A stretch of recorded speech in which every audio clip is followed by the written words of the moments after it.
People are literally online in these groups targeting Christian, conservative, MAGA folks. And why? Because they're being lied to by their demon rat or Democrat leadership and the mainstream legacy media, who tells them that transgenders and gay people and blacks are being targeted by Christian whites. That is a bold-faced lie. Show me the headlines, show me the stats. It's not happening in this country. But you see, when you take somebody already mentally ill and you program them, and then you tell them that their kind are being killed by our kind, they pick up a rifle, they go to a rooftop, and they hunt you like you're a damn deer. That's not the right. That's not conservative. That's not Christianity. That's the radical left doing that in America today, and it must end. And they want Trump and conservatives to bring the rhetoric down because they blame us for Charlie's death. Now, I want you to make sense of that, because that is one of the most asinine things I've ever heard in my life. When you and other Republicans, like our friend Lauren Boebert from Colorado, was simply asking for a prayer. I think you had a moment of silence for Charlie. Now she was asking for a prayer. And Democrats reacted like this, so disgusting that your own speaker had to gavel them to shut them up. Watch. Wait a minute. Wait a minute. The House will be in order. The House will be in order. Shh. The House will be in order. Now, contrast that. Where's that picture, guys? Do you have the pic, or is there video of it?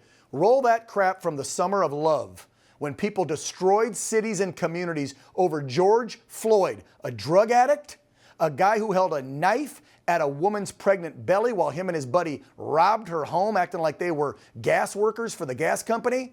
Okay? Guy's been arrested, got a rap sheet longer than my arm, and there's Nancy Pelosi and Democrats not only praying, taking a knee, having a moment of silence, wearing some BS to support a scumbag like George Floyd.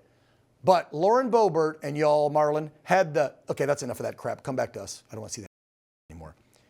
Lauren had the audacity to ask for a prayer for Charlie Kirk, a God-fearing Christian, father, husband, a leader of millions of youth, who never said a bad word. He'd debate you with facts. And your colleagues couldn't pray for him, but they did for George and took a knee. I just wanted Americans to see the contrast between who Republicans are and who Democrats are. Your reaction? Yeah. Well, and I mean, Dan, we have a chaplain. The chaplain opens the prayer every day that we start session. So it would have been very natural for the chaplain to say a prayer, but Democrats, started, hollering. I was standing right there to the left of Speaker Johnson off of the rostrum. And, all of a sudden, Lauren stands up and the speaker recognizes her and gives her, what are you asking for a motion? And she asked it properly. And she just asked for someone to pray out loud. Well, we have a chaplain. That could have happened.